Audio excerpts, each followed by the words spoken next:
Okay. Well, thank you very much for such good turnout, and I am absolutely thrilled to have Dr. David Lankes with us. And Dr. Lankes is the director of the School of Library and Information Science at the University of South Carolina. And this is one of the schools that still keep the word library in the school title, and I'm very pleased to see that. And Dr. Lankes, as many of you have already read about him in the classes, he received his PhD from Syracuse University, was on the faculty there, and then became the director of the SLIS at South Carolina in 2016.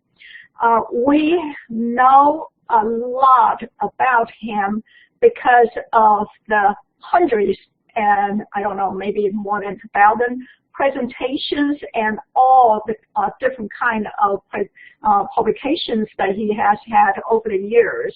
The one that made probably the biggest impact, it almost caused an earthquake in the whole field, of course, is the Atlas of New Librarianship in 2011. And then he published Expect More, which talks about how the community can expect more from librarians, and librarians really need to expect more from ourselves.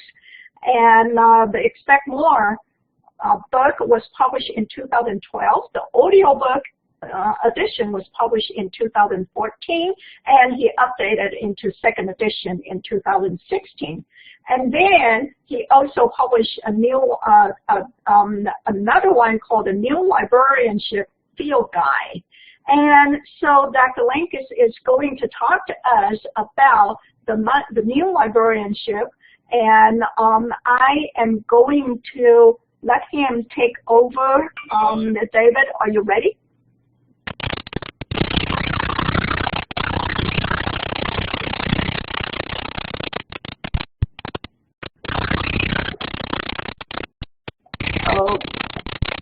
Okay. It looks like the noise does come from you.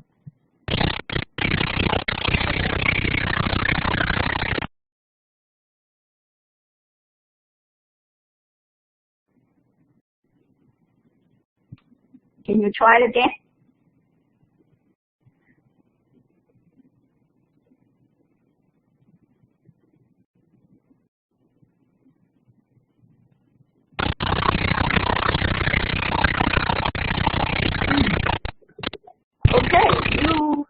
We were able to talk a while ago, so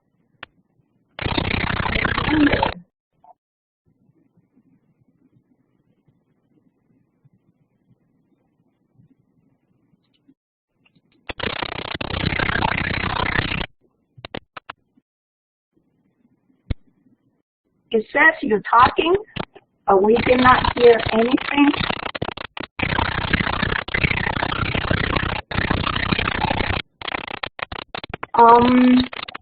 David, would you like to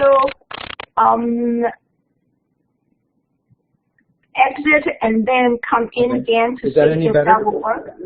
Oh, yes. Okay, let's go with that. Okay. I'm going to turn off my microphone so you can have the mic. All right. Thank you so much, everybody. I guess, actually, as a pleasant accident for you, the video camera isn't compatible with the latest version of the Mac operating system, so you just get to hear my voice. If you're wondering what I look like, it's actually I'm terribly handsome and slim and tall. But anyway, thanks for taking the time today. My plan is to really just talk a little bit about different approaches to librarianship and some of the things that have been going on around the world, as well as here in the United States. And then I'm hoping that we leave plenty of time for questions and answers. So once I get through, if you want to put those in the moderator in the chat room, what have you, I'll keep an eye out for that. So, new librarianship. New librarianship, I have to begin with a little bit about where the name comes from.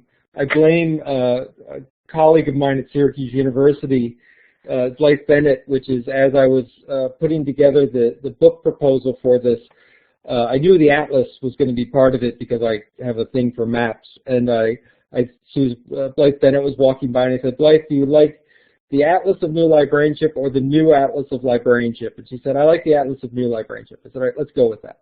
So that's where it's come from. And it's been confusing ever since, because now it's like I'm talking to new librarians about new librarianship and recursion happens. Anyway, so let me tell you a little bit about what's going on, where it comes from, what the different approaches, and then, like I say, have a chance to have a conversation. I am very fortunate that I get to spend a lot of time working with folks all around the world in terms of libraries and librarianship. And something very interesting is happening over in Europe right now.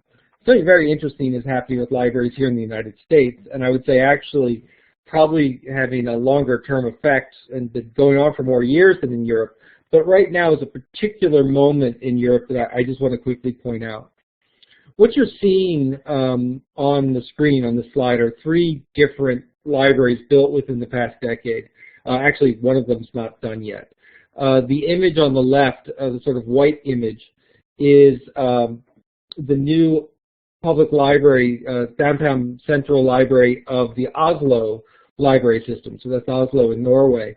And I was fortunate enough in January to be able to see it during construction, and it is a beautiful and enormous building, and they're doing some really remarkable things with it. The Lankes, that's in the upper right-hand corner, that's a library that's been built in Tilburg in the Netherlands. And what's interesting, all these have interesting stories. The one in the lower right-hand is the Dock Library in Aarhus, Denmark. I'm doing my best to not destroy the pronunciation too much, but it's going to happen. This is only a sample. They're also building a new public library in Utrecht in the Netherlands. They're working on new public libraries, central libraries, all around the continent. And each of them, what's remarkable about them is that how different they are from each other. The story behind the local, get it, library up in Tilburg was that if you look at that picture, it's rather cavernous, it's huge. And it was built in the former site of maintenance warehouses and factories for building trains. So Tilburg was a huge center for building and maintaining the train system all through Europe. That industry has moved over to Asia, and the Tilburg residents were left with this huge infrastructure and weren't quite sure what to do with it. And what they decided to do is they decided to move the public library into it. Rather than just going and building, though, they began by setting up incubator spaces for startups in that world. They began having conferences there. They created pop-up libraries, so regularly they would change sort of exhibits and trials and ways of looking about different libraries and invite people to come in.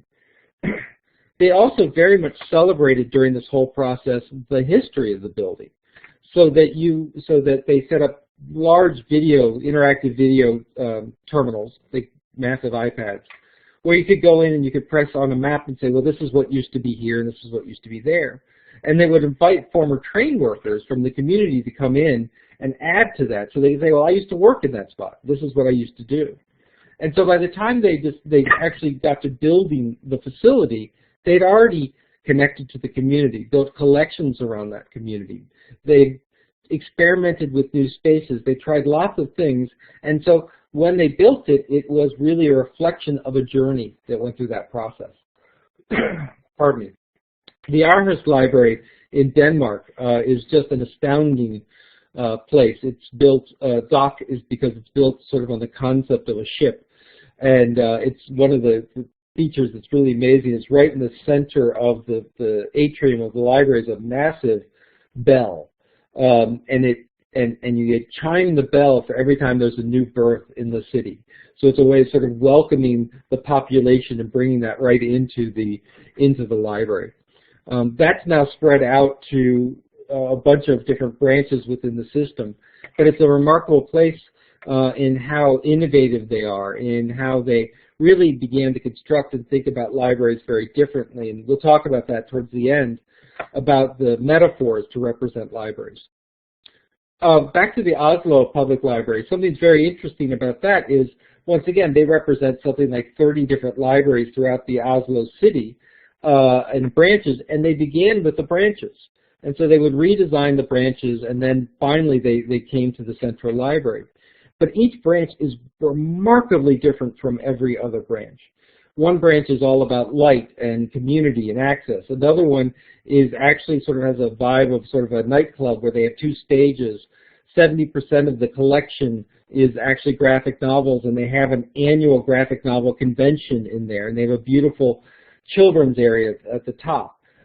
They do it as a sort of lounge area because it's in a gentrifying neighborhood, and the apartments are frankly really, really small, and people want a public space to come hang out in, and that's what the libraries become. What is remarkable, though, about all of these is that they're built very much to attract people to downtown. And it's a very different concept of what a central library has been for many, many, many, many years.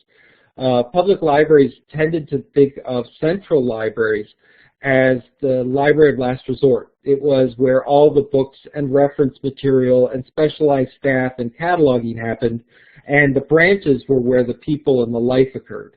But these are very much in a different model. They're almost like the downtown branch. In fact, the Oslo Public Library, it's totally breaking the mold of how we normally think about design and construction of public libraries. It used to be that the primary reason that you wanted to get a new library was because you ran out of room.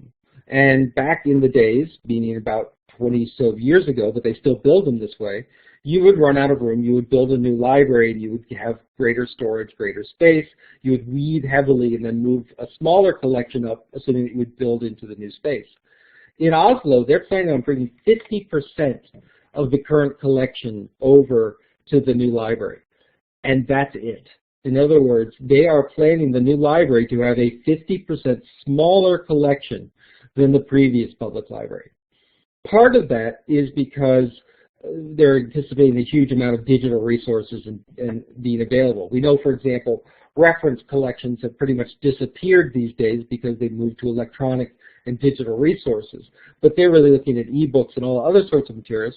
But they're also, once again, from working with their public space and community, deciding that what people need in the downtown library are collaborative spaces, maker spaces, performance spaces, all sorts of different things of which the collection is only a part of. So this renaissance is happening, as I say, all through Europe, and we see it happening here in America as well. Now, if you go back far enough, you go back, say, 20 years, you begin looking at new libraries in Salt Lake City, you look at new libraries in Seattle, you look at new libraries really around the country, you can see some of these trends occurring. And the goal is really the cathedral of the people. Right? Back in the day, you would build beautiful cathedrals to try and get pilgrims to come and stop in your city and create economic development. And now it's the library. They're building these as tourist destinations as much as anything else. So what's driving this sort of new thought? And I want to be really clear, as I'm going to be talking here, I'm going to spend a lot of time on public libraries, but I'm very, very happy to, in the questions and answers, and I'll try and be conscious as I go along, talk about how these kind of ideas also percolate in academic libraries, special libraries, and in school libraries. You'll see, in fact, a lot of ideas from school libraries are being brought into the public and academic sphere. It's really kind of exciting to see. So what's driving these new libraries, this new sense of this cathedral of the people? Well, one, libraries are very much supporting areas of collaboration. So I mentioned before, in the Oslo Public Library, they have a lot of meeting rooms, 4- and 8-person meeting rooms where people can come in and collaborate. In the New Oslo Library, but also here in the Richland Library in South Carolina and the Cuyahoga County Public Main Library up in Ohio, they've built pretty big meeting and conference venues. They've built theaters where people can not only watch films, but then they can also use them for lectures, collaborations, and public presentations. Collaboration is important. One of the interesting things in talking with the Aarhus Library has been the idea that empowerment has really moved down to all levels of the staff.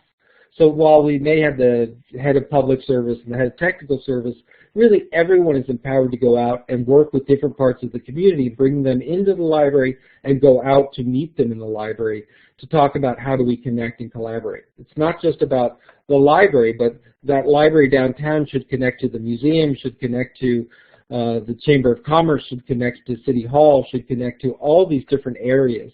And so we're looking at spaces about collaboration. How do we bring different people together for different purposes? Community. Community is obviously a driver, but we're also seeing changes in the community. One of the things that we see happening a lot is the urbanization of the world. In fact, if you include China and you look internationally, it's kind of like, you know, a major city every year of people moving from the countryside and agricultural sectors into urban areas. That urbanization is having a dramatic effect on how we define community and how we find community in these spaces. Even, so I'm in South Carolina, and I moved here, I guess it's 3.5, almost 4 years ago. And I cannot tell you the number of times in my first year how I was reminded over and over again that South Carolina is a rural state. We're a rural state. We have a large rural population. We're a rural state. I live in it used to be the biggest city in South Carolina. It's now the second. I think Charleston managed to get like 11 people on us. But, you know, we're a city of 300,000 people, right? That's the big city, as opposed to where I moved from New York, where, you know, New York City was 4 hours away from me, but that was millions of people. What's interesting is I said that, and I started repeating it myself, and I was in a faculty meeting, and I'm getting up and going, you know, we need to look at research areas, and as a rural state, we need to blah, blah, blah. And as I'm talking, one of my faculty members pulls out his phone, and I see him start tapping away and tapping away and tapping away. And he comes back to me after the meeting. He goes, I didn't want to be rude, but I've also, and he had been there for many years before me, he says, I've also been here since 1970 and heard the same thing, and I just wanted to see if it was true. And he said, you know, I looked at the census, and in 1980, sure enough, we were a majority rural state. But when you get to 1990, then suddenly you began to see it was closer to 60% urban, 40% rural. And when you look at the 1990, it's even more so. And so we are not a rural state anymore. We're an urbanizing state. That is, we have a lot of rural population. We have a lot of rural issues, but a huge number of those issues are how people are dealing with staying in rural communities as so much population is draining into urban populations. So the community is a driver. The recognition of diversity among that community.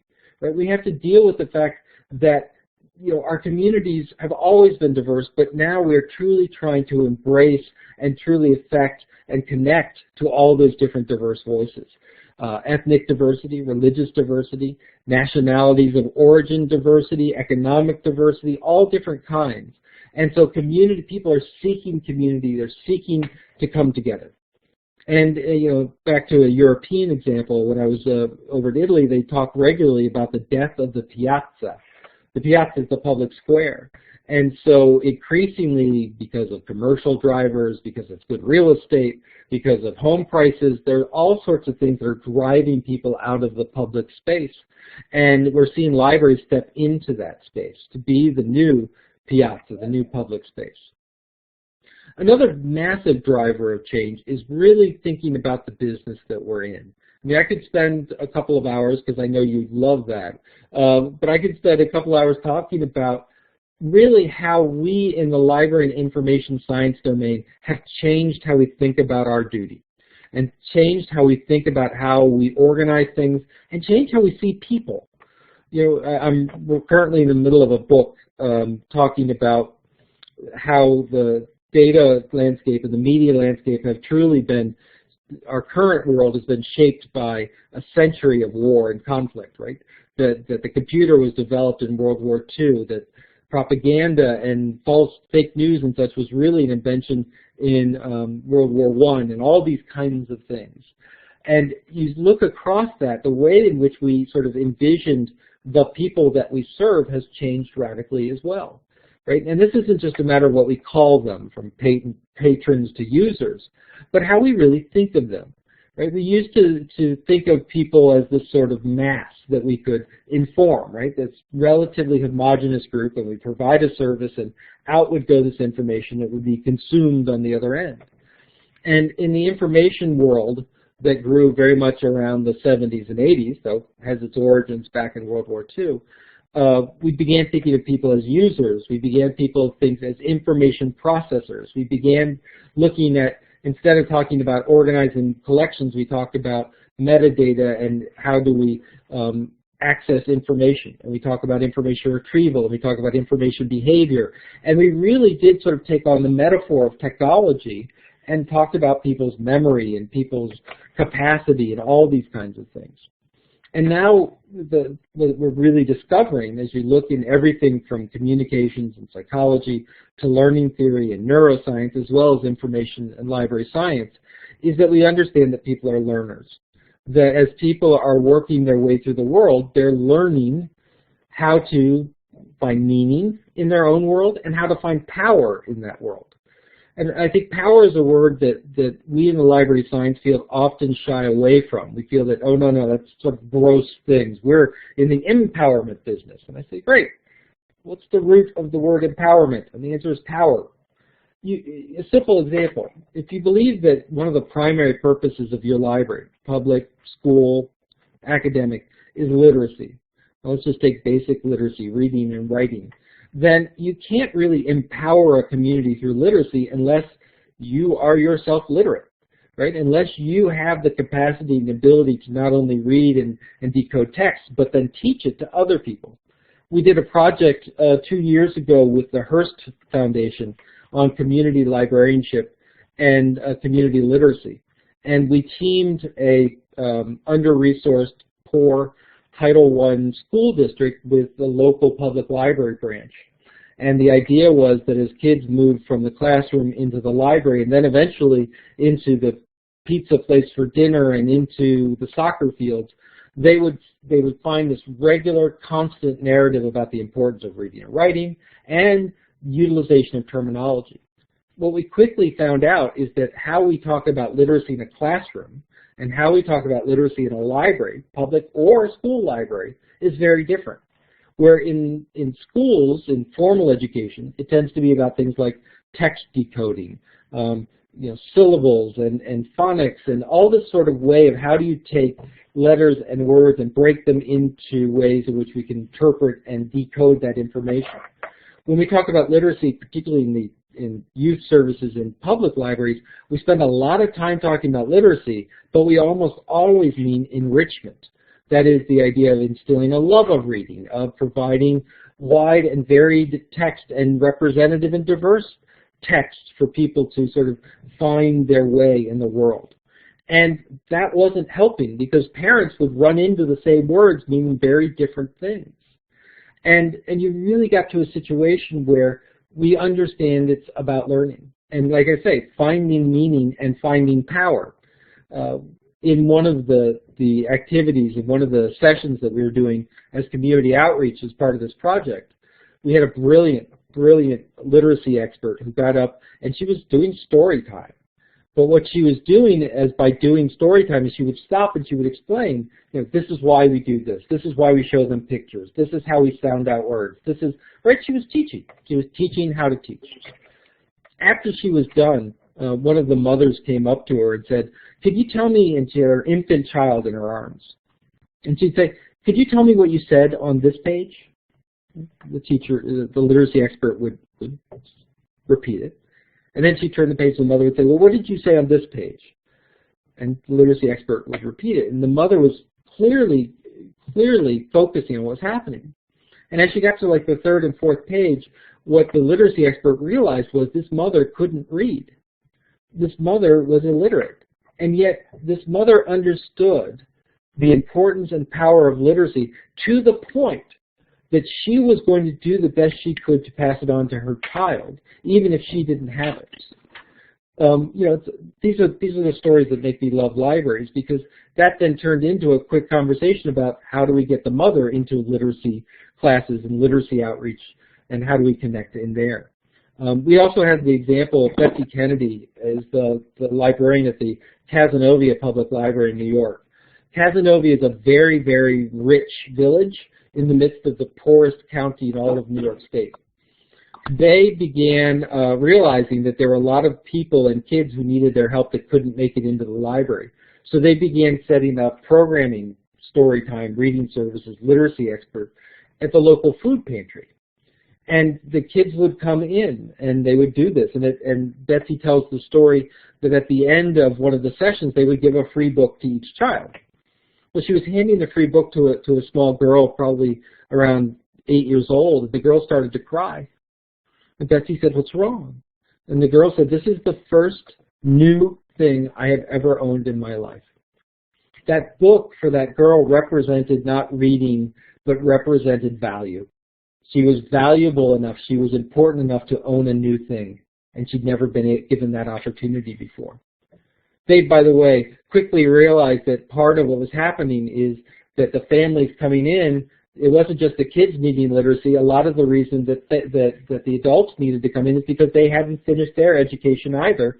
So they began a parallel general education high school diploma course in the food pantry as well. So the kids would get story time, the parents would get food as well as this continuing high school education. And then they worked with churches and local groups and food pantries around the entire county to spread this to the whole county, well beyond where their tax base was, but their village was very much behind them, bought into them, and supported them in doing that.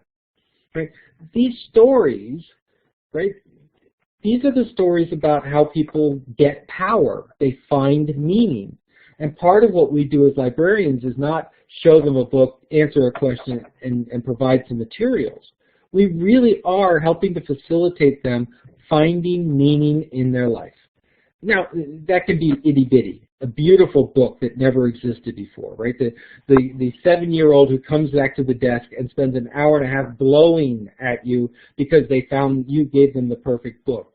It can be an abusive wife who you've connected with social services to escape that situation.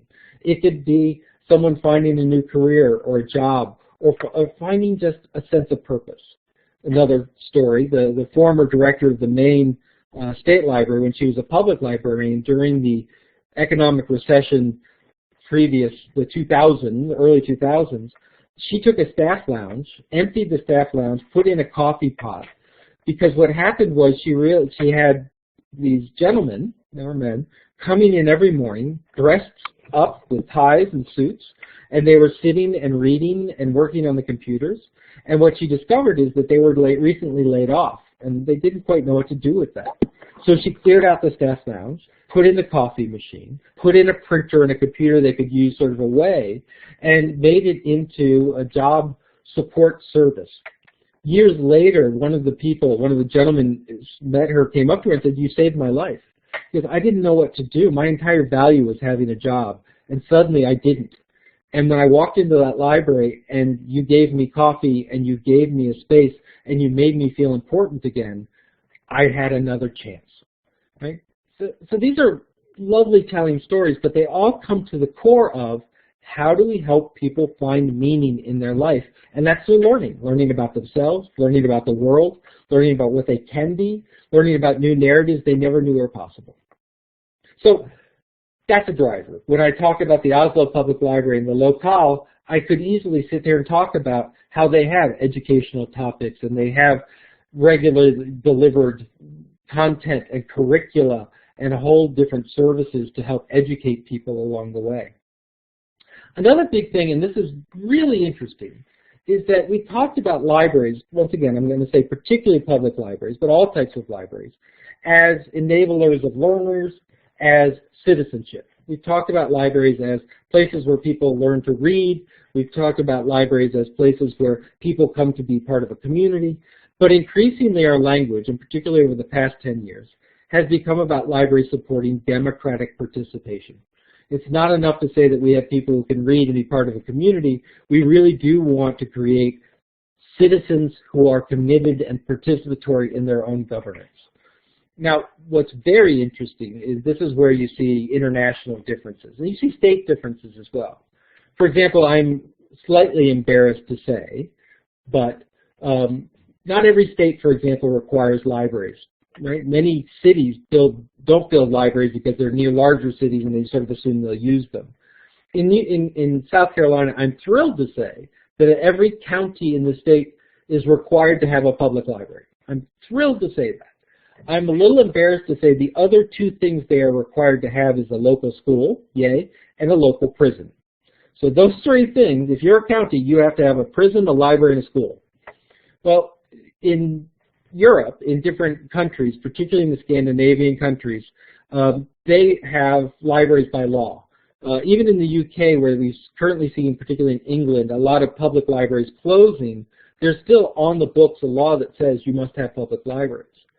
What's very interesting in both Norway and Finland, that library legislation, thou shalt have a library, now includes as one of the primary purposes of a library to facilitate democratic conversations. It is expected, if you are a public library in Norway or Finland, that you will host politicians, you will host debates, you will provide information on current events, topics, and political areas and discussion points. Libraries are now seen increasingly as part of the democratic process. And I see in the United States, we have a lot of places where that is happening, where that is the language, and we're going to show some examples of it. But I just find it interesting that in some countries it is now literally the law that that's being embraced. Also, this is in Europe, but we see it a lot in the United States, not quite to the same extent, but there's a huge push for digital first. In Europe, confusingly, they use the phrase digitization. And I say that because in the United States, when we say digitization, we usually mean scanning of documents. But what they mean is the transition of services from physical analog world to a digital world, such as voting, such as electronic payments. There are some places in Europe where you can only pay for things either on a credit card or with your phone. Cash has disappeared. We're seeing this in school. We're seeing this in all sorts of things. And in Sweden, for example, it's digital first. And there's been a huge amount of money across the European Union to prepare people to participate and work online. There's a great study, ALMPUB, which was done out of Oslo Metropolitan University. They also worked with Hungary and Germany and the National Library of Norway. And they studied what did the public sphere look like with this massive push for digital services. They particularly looked at the roles of archives, libraries, and museums in the public space. And what they found was that online, you see a huge amount of fragmentation, right? You see ideology, and who's on Twitter, and who's on Facebook, and all of this. But what they found is as the pressure for more and more digital services were occurring, as people want, as the government was requiring more and more people to get online, they found a parallel increase in the use of physical services from libraries, archives, and museums, particularly libraries. People, and lots of theories behind it, like if you're required to be online so much, people just wanted to go to a place to be with other people. Also the support aspect. As you're expected to go online, who's going to support you in doing that? If you're not in school, it's probably going to be a public library. So we're seeing that the old sense of as more things become digital, people will need physical libraries less. We're finding actual honest-to-God data showing us that exactly the opposite is true. As we push for more and more digital services, we're finding more and more need for physical services and spaces. We see this in schools all the time. We see that as we've gone to electronic testing and one-to-one programs and email programs and e-homework programs and e-this and e-that, we're seeing that the physical space of a physical library with a certified public librarian, by God, is having a positive effect on school scores and school morale. And so we're seeing this happen over and over again. We're seeing this in academic libraries. As services like this are occurring, where you're learning at a distance, and by the way, in South Carolina, our online program is, or our Masters of Library Science program is also 100% digital. We're seeing that people want physical. They're going to find places. They're going to their local libraries to hang out with other students in the program. They want to have these physical experiences as well. So things that are driving that, right? So these public libraries that are popping up in Europe and popping up in the States aren't just happening out of nowhere. They're happening in response to these different conceptualizations, these different legislations, these different digital realities, this different nature of working in sort of a modern world. So what is new librarianship and what does it have to do with all of that? Well, the personal answer to that is, as I was going around in sort of 2008, 2009 land, looking at this growth, particularly social media, of why was social media growing so quickly and what was happening there, but then seeing these kinds of things start to emerge in libraries. What was it? What was happening? What was drawing it together? I'm sort of fixated on knowing why things happen much more than I am on how. I mean, I'm a geek. I love the system side. I love metadata schemas. I love plugging things in. They used to call me Gadget Boy. I'm still there. But I still, maybe it's my old age, really want to know why things are happening. So what new librarianship is sort of my conceptualization of what was driving these things and how it all fit together.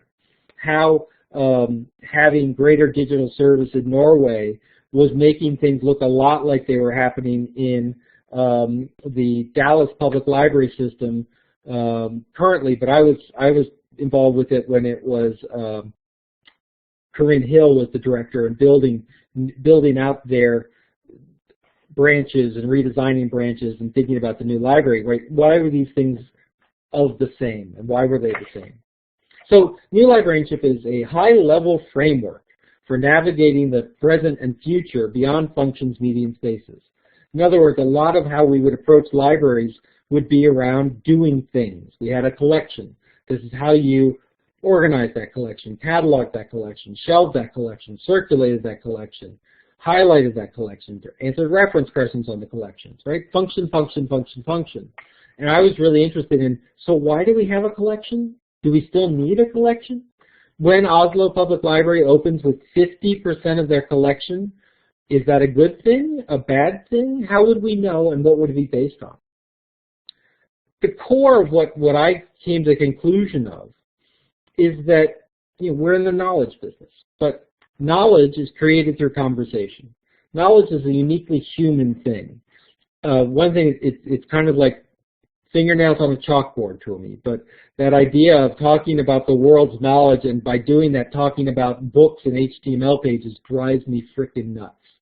Right? Those are the artifacts of knowledge. They're the results of knowledge. They may be the kindling that leads to knowledge, but knowledge is a uniquely human thing. And so the world's knowledge are not the books, but the people reading them and writing them and sharing them and talking about them. So knowledge, uniquely human, is created through conversation. For those of you, I think we have a few people in the school library setting, if you're coming from or familiar at all with the education literature, this fits right into dialectic theories, into constructivism. It talks about things like critical thinking skills, metacognition, and if those terms mean absolutely nothing to you, just roll with it and say, knowledge is created through conversation. Sometimes those conversations are with each other. Sometimes it's one-to-many. Sometimes it's societies to societies. The vast majority of conversations that we engage in when we're learning are with ourselves. If you're sitting there asking yourself, what does he mean by that? Who are you talking to? Right? We do that all the time. It's like, do I believe this? Don't I believe this? I'm reading this. Do I agree? Oh, that's great. That's not great. Those are internal conversations where we're learning. And learning could be everything from 2 + 2 = 4 to I really, really like science fiction literature, or I really hate this particular author, to, what do I want, the things I enjoy eating, to when's Britney Spears' birthday. I mean, they're all learning, and there's no universal scale that says that one is greater than the other. It's really, once again, what we as people use to find meaning and navigate the world. So if knowledge is created through conversation, and if libraries are in the knowledge business, therefore librarians and libraries are in the conversation business. New librarians people sort of prescribe to this view, approach their work as facilitators of conversations. Right? We're not catalogers who put books on shelves. We're not reference librarians who answer questions. We are people that help other people find their truth. That may be through the collections we build, the spaces we put up. That may be through the questions we answer. But the core of it is, what do we need to help people find that power in their own life? So, that said, what New Librarianship seeks to do is put communities and the individual at the center of librarianship. One of the things, and you know, if you haven't found it already, I apologize for what I'm about to do to you. Every time you read an article or a book or hear about or talk about librarianship, you will almost always hear agency, the power, if you will, vested in an institution. And you're going, Dave, why do you have to apologize for that? Because it's always written as, the library does this, the library did that, the library does this, the library joins here, the library partners with. The library is either an abstract org chart or it's a physical building that can only shield you from the rain and exert gravity. It takes people to actually do something, right? So the library doesn't partner with someone. Librarians create partnerships with other people in other organizations.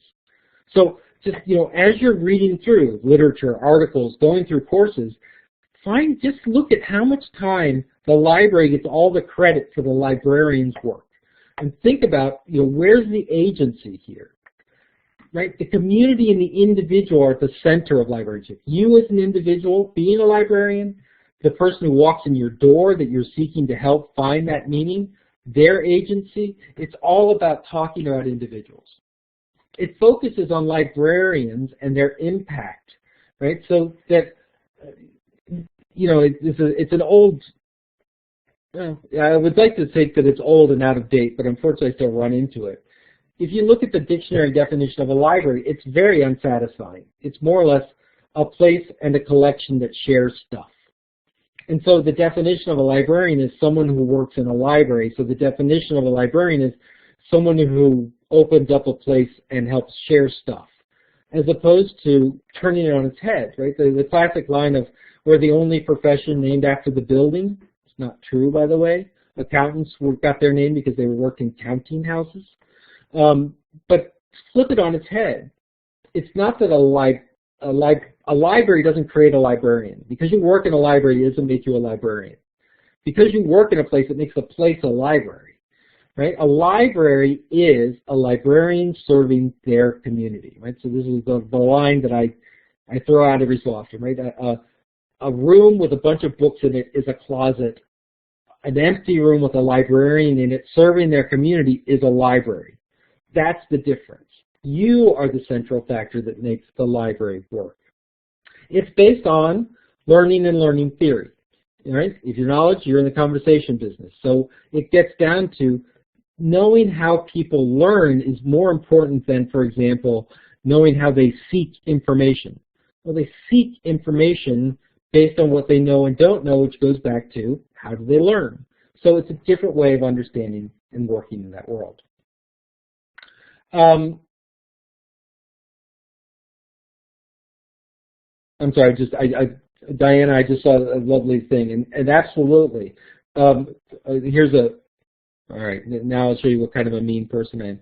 So I had a student, this was back in Syracuse, online students would come and they'd spend a week in an intensive 9-to-5 course. That was their first course.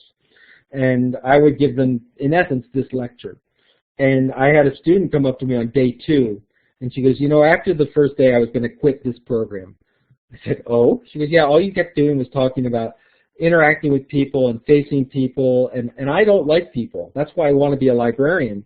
And she goes, I was going to quit, but I went to the advising session last night, and I found out there's these things called technical services and cataloging, and I'm going to do that so I never have to talk to a person, and I just didn't have it in my heart to tell her that it wasn't going to work out like she thought.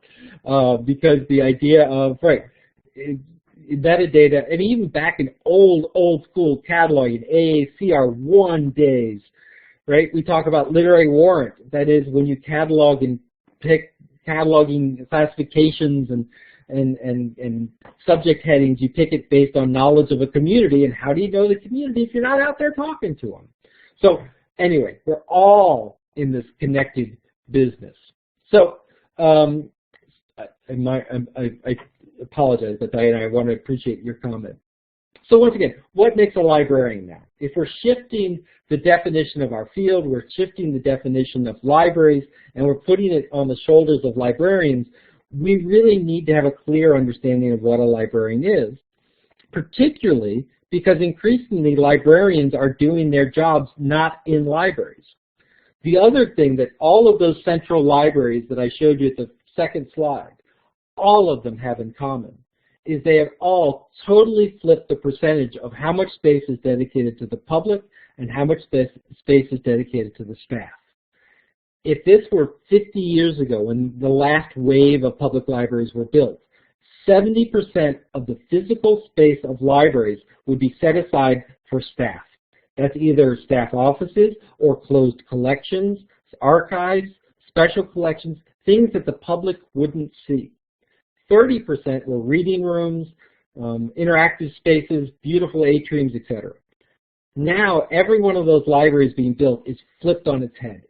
At the most, 30% is librarian-controlled space, and the other 70 is out in the public.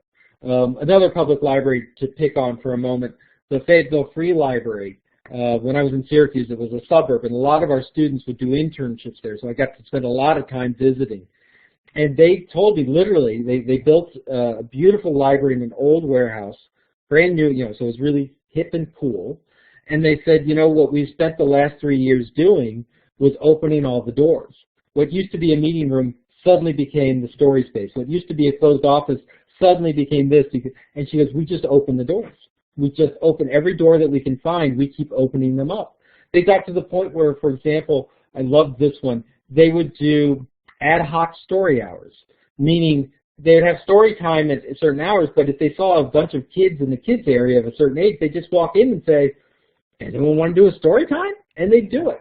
They opened up their board meeting room and turned it into a place where they did story time yoga, which I loved, which was story time with mothers and fathers and their children doing yoga. And so instead of downward dog and lotus flower, I apologize, I'm not a big yoga fan, they would have, scary bear and, ugly monster and things like that. So this idea of opening things up, we need to think about what a librarian does when they're at the Chamber of Commerce, what a librarian does when they go to the soccer fields on Saturday and do librarianship in the field with a hotspot.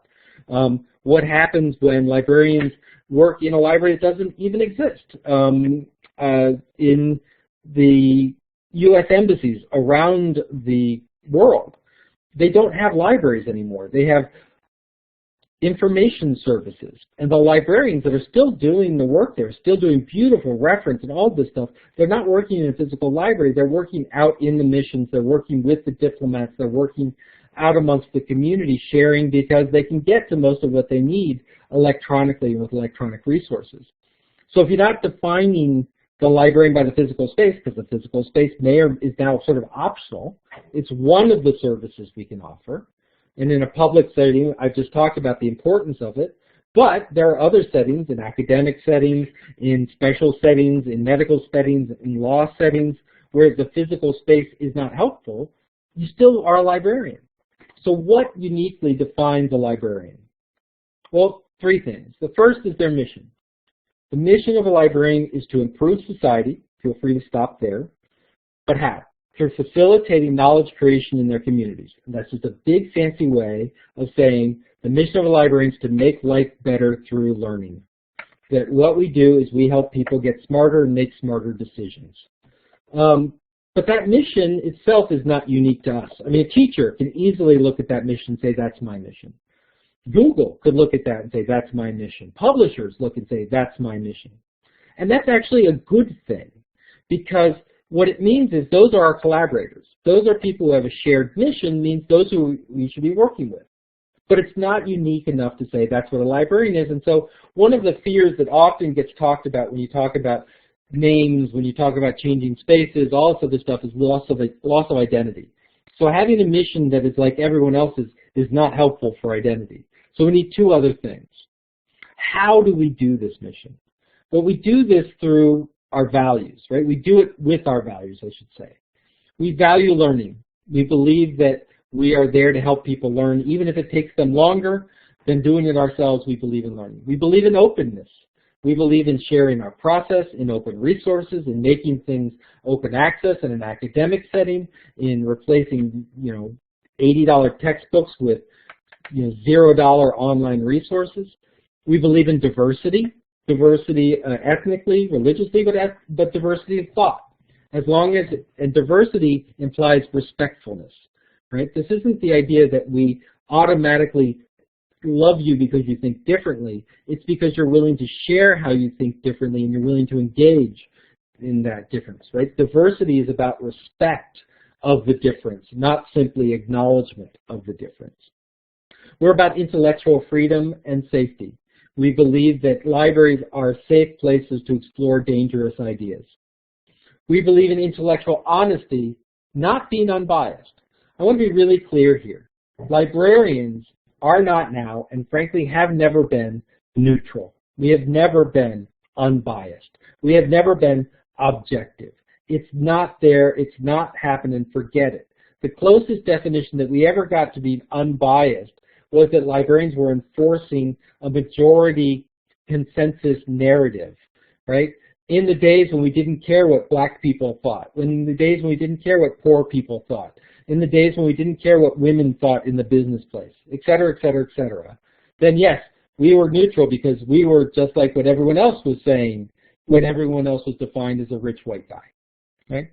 Now when we see diversity and we respect diversity, we really do understand that it's all about the idea that we're making a positive difference. You cannot say you're neutral if you believe that having a public library is a good thing. You cannot be neutral as a school librarian if you believe that helping kids read an information literacy curriculum makes them better students. That's not a neutral standpoint. That's not an unbiased standpoint. You believe there is good and better and that you're working for them. That's what it means to be a librarian. A quick example, we had a lovely debate at ALA Midwinter 3 years ago on our library's neutral organizations. And the best presentation, I was on the panel, and I did not by any means give the best presentation. The best presentation was by Emily Dravinsky, who said, I'm a librarian. And she goes, I have to make a decision. I live in a material world. I have to make a decision about, do I work the desk this hour or do I go into a classroom this hour? Do I put this book out on the shelves or do I put it in reserves? Do I spend my time doing this or that? She goes, that's our neutral decisions. If I do them, they're going to benefit some and hinder others. At that meeting, a student from the University of Washington got up and she goes, next week, we have an alt-right speaker coming on campus. The administration has sent an email to the campus community saying this may not be the best time if you're a minority to come to campus for your safety. They've closed down the bus service. They closed the library in order to give this other view its airing. That was not a neutral decision. By representing these different voices, which may be a priority, don't pretend that it is a costless or unbiased or neutral act. You are making a statement in doing that. We need to worry about that all the time. So, you're a librarian because you have this mission, you have these values you carried out with. Google, for example, has a value of making money, probably not the same. But we also then is the how. How do we do this? We do this by access. Access not only to materials and resources and buildings, but access to other members of the community, access to experts around the world, and what's even more important, providing the world access to you.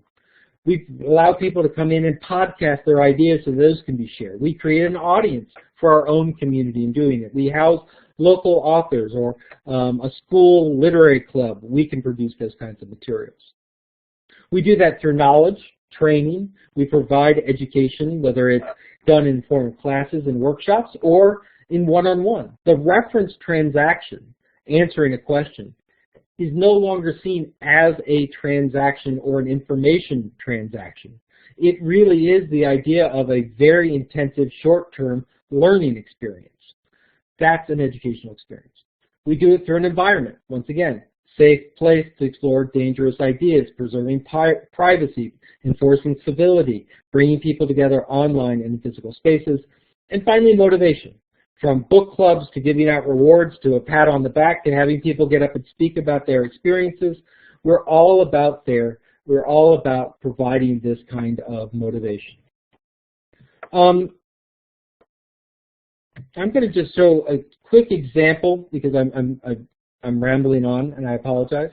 But I want to it's all right, these didn't come out anyway. But let me just choose this one for a moment and I will shut up. The mission here of librarians also then represents the institutions. This is the mission statement of the Richland Public Library. And amongst their goals are these 4 community goals. The goal of the library is how do we create a strong and resilient economy? Not a strong and resilient economy within the library, but within the community we serve. How do we strengthen community cohesion?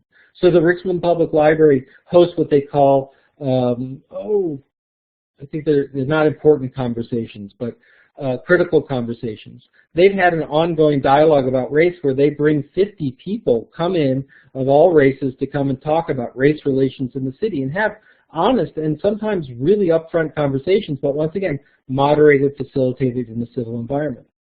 Transforming educational outcomes for youth, not just in schools, but in the library, in the pizza places, in the parks. And increasing equity, inclusion, and opportunity.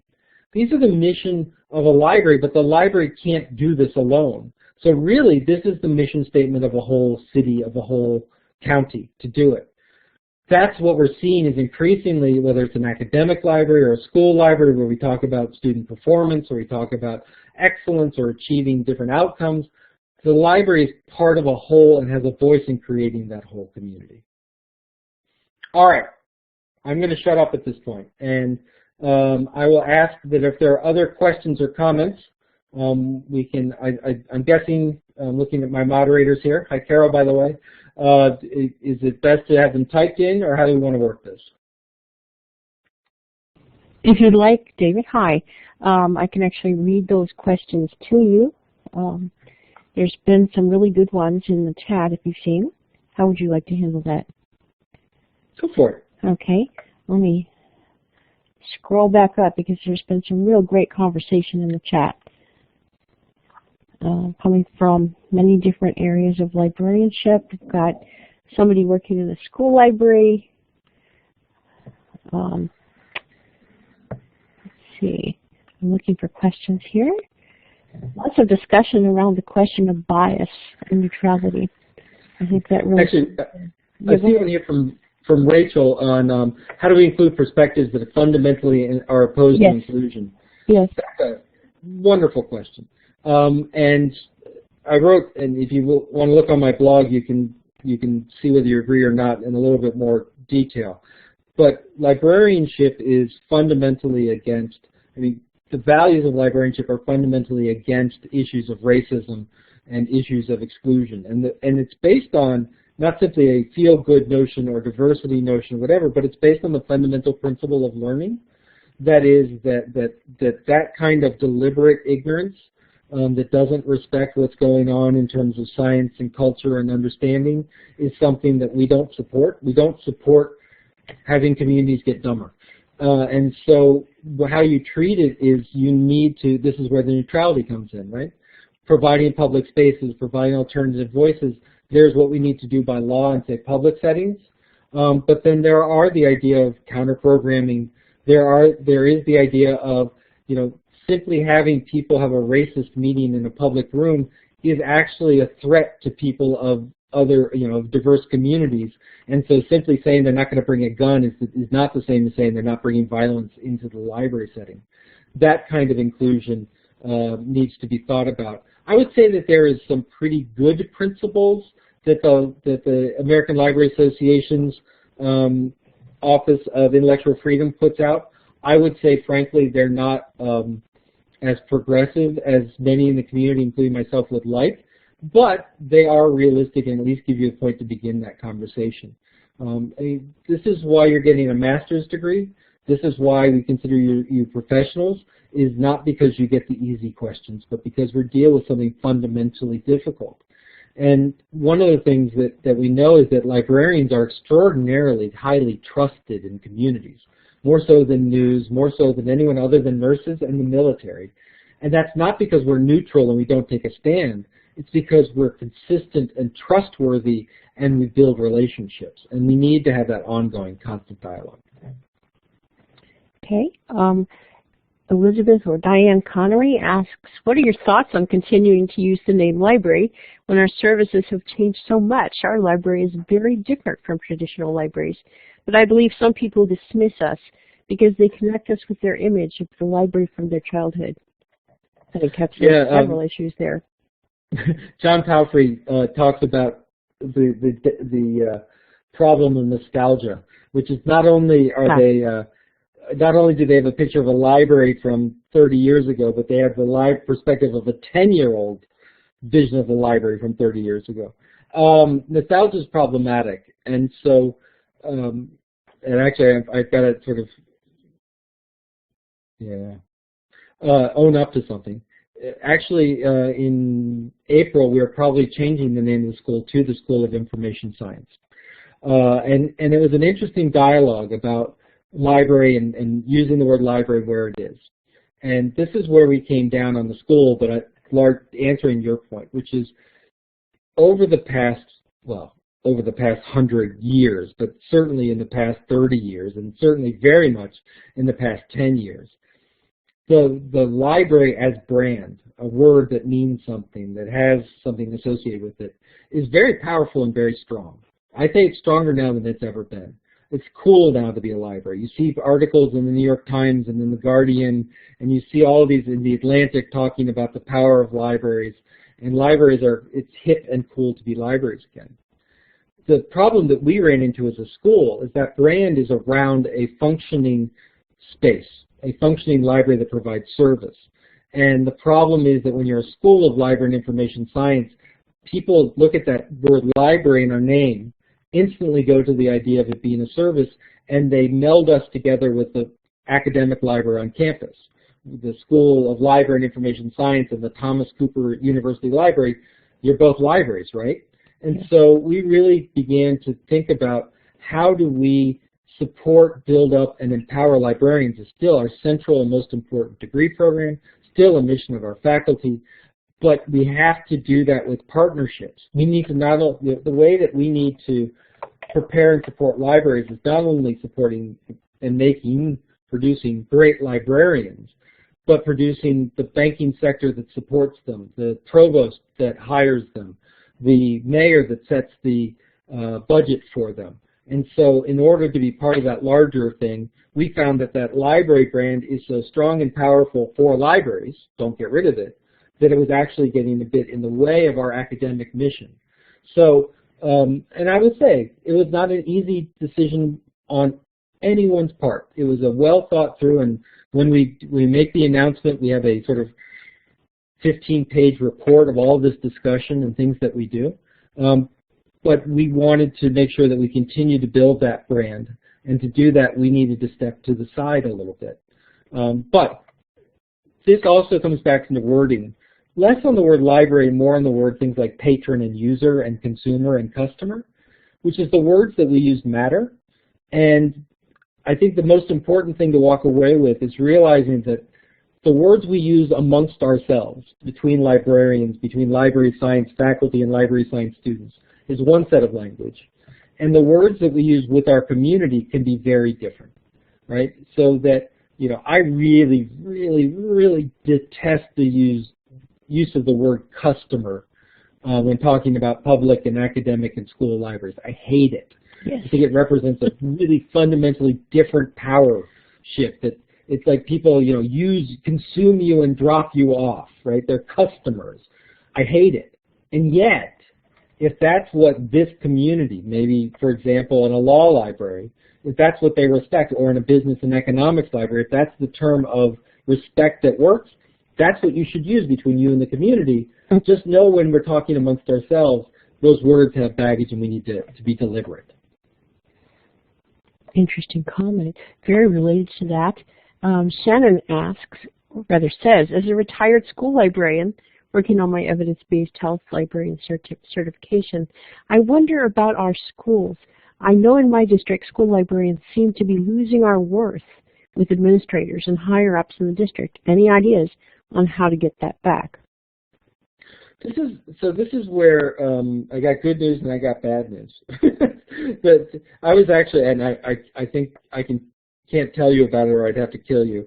But I was just I was appointed to the National Advisory Council for the ETS, the Educational Testing Service, that puts out the practice exam. I'm not sure if that's required of your school library graduates, but all of our to be a certified school librarian in the state of South Carolina, you have to take and pass that exam. And it was an amazing and wonderful, refreshing conversation with other school librarians, because things like we are all now completely done with the idea of being media specialists. We've given that up. We're back to school libraries. We're back to teacher librarians. Education and curriculum is the #1 thing we do. It was very, sort of this wonderful sense that there's a real strong community among school libraries. If you were to look at national statistics and national stories about school librarianship, you would find that narrative pretty predominant, that school libraries are being closed, that school librarians are being devalued. If, on the other hand, you break it down, because our education system in this country is not built nationally, it's built state by state, and even within there, county by county, you're going to find, for example, in the southeast, so in North Carolina and South Carolina and Georgia, and I'll be honest, when I moved down here, I had all my biases and images, and I assumed I was moving from New York, which was clearly enlightened, down to South Carolina, and I found that actually the regulations and requirements for school librarians in the South and the Southeast are higher than anywhere else in the country. In New York, they're required. In many different places. In California, no requirements, no certification. Right? So it varies, and I apologize that I'm not up on Texas. But I'm sure your instructors are. We have good stories to tell, and the idea is to look where there's support, find the positive impacts they've had, find the kind of data, and then bring that to the rest of the story. Because, I mean, if you think of, and I try not to too much, but if you break the library word down into types, academic, school, public, special, blah, blah, blah, school libraries are the most researched and have the most concrete evidence to provide their efficacy and effectiveness which is efficacy, their most effectiveness of any other library type. We have better data to support school librarians and the value they bring than any other library type. And yet, in economic situations, sometimes that's not thought of. That's part of getting rid of media specialists and going back to school library, or teacher librarian even more, requiring teacher certification. That's the idea of pushing the master's program, and that's the idea of making sure that part of our curriculum in preparing school librarians is preparing advocates, not just great librarians. So a couple of people were very interested in, and we're almost conversing amongst themselves, but we've talked about the librarian with the community and their role, their responsibility. So the question here concerned training librarians to provide Narcan. Yeah, and so this is actually a very different kind of role within the community, right? So there was a question about your take on that. If I could summarize. So there's one of the dangers of librarianship is, in reference, back in the old reference days, we coined a term which was the greedy librarian problem. That reference librarians, I think it's genetically built into them, but reference librarians hate giving up a question. They hate not being able to find an answer. And so, in fact, there's this fine line between being a good reference librarian, a great reference librarian, and a scary reference librarian. Right? A good librarian will give you a good answer of resources. A great librarian will call you back the week after when they found a beautiful resource, and a scary, creepy librarian will follow you out the door, throwing references at you as you attempt to escape. But this greedy librarian problem was they could be sitting next to someone who might have an answer in 10 seconds, but they wouldn't hand off the question because they were going to find it, damn it. And so one of the problems that we have is that sometimes we take on all the problems and ills of the world. That what we see particularly in public libraries, and I know school libraries and academic libraries, they all face issues of opioid epidemics, but I've seen the discussions, particularly in public libraries, is that as a lot of different factors, primarily government services, have fled the public sphere, libraries are almost one of the last public institutions left standing. Right? So public services, they've gone from having an office where people can come see them to having a phone number you could call to here's a web page of FAQs on your taxes, good luck. And as librarians, we put humans and human faces right up front to answer those questions. And so suddenly we're providing tax forms and then tax answers, and suddenly we're tax experts. And then, tomorrow we're reading experts, and the week after that we're social work experts. And I actually like the idea of bringing social workers into public libraries because it recognizes a kin mission, not trying to turn every librarian into a social worker. It sort of is respectful of the two different areas. Now, Narcan. When I was working with the Free Library of Philadelphia, they would open up at 9 o'clock, and there's a little park right across the way from the main entrance. And every morning before 9 o'clock, it was full of people. And so when the doors opened, people flooded into the library. And it was, sort of touching, amazing, good story. Then you quickly realize that the majority of those folks were the homeless population coming into the library, looking for warmth, looking for someplace to be, and looking for service, and looking for empowerment. It led to a couple of issues. It led to some bathroom issues, as you can imagine. And one of the trustees of the library, coming down for a high-end lecture series, went to use the bathroom and found it in horrible disorder and railed at the librarians to fix this problem. And so the librarians of the Free Library put out a call saying, how do we fix this problem? And we're kind of horrified when library after library was telling them about vagrancy laws, how to put spikes on any flat surfaces to prevent people from sitting down. In essence, how to avoid, not solve, the homeless problem. And the librarians of Philadelphia decided this was not what they were doing. They were going to be part of the solution. And while they didn't cure homelessness, they did things like they started a cafe, which sounds really exciting, except that cafe was staffed by a homelessness to work charity that came in and worked with people. So it was staffed by the homeless seeking full-time employment. It was sponsored by a local bank that put it. It was also, the coffee came from Starbucks that did training for these folks in creating job training, and all the pastries were from local bakeries so they weren't competing with their neighbors. They hired homeless folks to come in and be bathroom attendants to make sure that the bathroom problem didn't get out of hand because there was someone there observing and respecting the space. I say this as when I look at the Narcan issue and what's our responsibility for that. That's our community, and our community is hurting from opioids. Our community is hurting from the situation. And the question of, can we try and solve this problem by trying to avoid it, or do we solve this problem by saying this is something we have to take on and we're willing to learn how to administer Narcan, or we're willing to build some other service that can represent and understand that. It's going to be a community by community decision. What's going to work in Seattle and Philadelphia is going to be different than what works in Austin and what works in Tupelo and what works in Casey, South Carolina. But it's a conversation that needs to be had, and as librarians, I think we need to lead the conversation, not wait to see what we're assigned. And if you really want to have that discussion, we can talk about Drag Queen Story Hour, but we'll just keep going on that one. So there's just some thoughts, which is I don't think there's a universal answer to any of these things, other than librarians need to lead conversations about community needs, not hide from them. I'm sure hearing a lot of truths here. And with this, I'm going to read you the last question that we have time for this evening, unfortunately. Amy O. said, along those lines of, quote, the librarian from the past, I think there's a need to rebrand the library and the role of the librarian. Everyone I tell about getting my degree in LIS relates that it's just related to reading and checking out books, but they have no idea of all the goals, the values of a librarian, and the role of the library to break boundaries, etc. I love so much of what you said, but so few people realize this. I think we need a nationwide push. Amen. Part of the reason I wrote Expect More was just for exactly that reason. I love ALA's new effort on, oh God, he says he loves it and then he forgets what it is.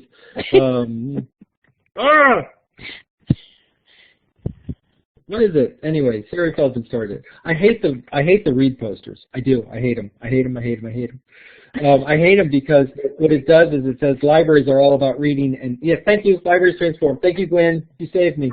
I love Libraries Transform because it's much better version to me than what the read posters. Because you can read anywhere in the world, and you don't need a library or a librarian to help you do it. Now, as a safety net, as in providing it, etc., absolutely. But I love the idea of even reading should be a transformative effort. So, and I know we're running out of time, so I'll try and be quick. When I moved from Syracuse down to South Carolina, and as director, I looked at my faculty and said, you know, we had school library faculty, we had people who worked in information retrieval, we had people doing data science, we have people doing knowledge management, we have people doing academic and medical libraries, and I said, what holds you all together? And what was amazing is 201, they all said literacy. And I said, really? Because coming from Syracuse, I realized we talked about technology and cool stuff, but literacy, that's just reading and writing, right? So I was part of the problem. And what I quickly realized is that literacy is identifying regularities in things like media and information and in text, and identifying the patterns and then capitalizing on the patterns to gain power. That's how I define literacy. But the other thing about literacy is to quickly to be really specific to your answer, because I've had that before. I've had people look at me. We run things like Cocky's Reading Express, and we have a South Carolina Center for Children's Books and all this other stuff, and I would get the sort of, you know, the hipsters coming to me going, reading. And I say, you know what, what's interesting? Did you know that if kids aren't reading at their grade level by 3rd grade, they have a 15% lower chance of graduating high school? And did you realize that if you don't graduate from high school, you have a 70% greater chance of incarceration if you're an African American? And so maybe if we worked on reading and writing a little bit, we could actually improve this community a lot. And by the way, it's not just here's a good book. Did you realize that it's a tradition of Augusta Baker that a lot of the problems is that kids don't find narratives and stories that make sense to them? So how many books are about Dick and Jane, 2 white kids in the suburbs, that deal with Latinas and their stories? How many people deal with African Americans and wrestling with the issues of growing older? I had faculty Erin Gavigan, who's amazing and wonderful, and I wish I could clone her. Her area is looking at graphic novels in school libraries, but she didn't just stop there. She actually went in and worked with incarcerated youth to develop their own graphic novel about AIDS called AIDS in the End Zone. She teamed them with illustrators from the university, and they published their own graphic novel, talk about empowerment. Right? The idea of being able to look to someone and going, exactly what is quaint and nice about reading, when in fact what we're talking about is decoding the text of humanity to gain power so that we can have a better, more civil society. Yeah, I need a master's for that. Right? So part of it is we need to be ready with our elevator speeches, and frankly, being a little cocky wouldn't be bad at doing that as well. But think about those, right? Because my guess is you got into this field because you wanted to change lives. What I tell you is don't ever try to convince someone about the greatness of libraries. Don't do it. Try and demonstrate your love of libraries, and it's infectious. Because if someone's in essence trying to dismiss you by saying, oh, it's just reading and literacy, you go, oh my God, let me tell you why I love my job. Let me tell you why I'm getting this master's degree. Let me tell you this book I read yesterday on blah, blah, blah, blah, blah. And that kind of, and I will, 9 times out of 10, they'll sit there and go, I wish I felt like that about my degree, my job, my major, my area. That's the kind of thing, because ultimately, as librarians, we are passionate, and so we're advocates. And the advocacy doesn't come because we have regular stats at our fingers. The advocates are because we tell the beautiful stories. So look back at what I talked about tonight. I talked about a reading specialist, right? So here are my teary moments, the reading specialist and the mother who couldn't read, right? That's a powerful story. Talking about the Casanova Public Library, the first new thing I ever owned story. You are going to find, hear, have those stories. Remember them, document them, and have them ready to bring out at your fingertips, because what they are saying is, I almost don't care what you think of my profession. Let me tell you what I think of my profession. That's what we don't. We spend too much time worrying what other people think about it, and we need to spend more time knowing how we feel about it, sharing it, enticing people, getting them enraptured with it, and that's how you build a community, and that's how you build a following. That's a pretty good place to stop the conversation tonight. It is, and I wonder how many people are doing what I was doing, which is sitting here grinning like a silly person at my monitor. Thank you so much.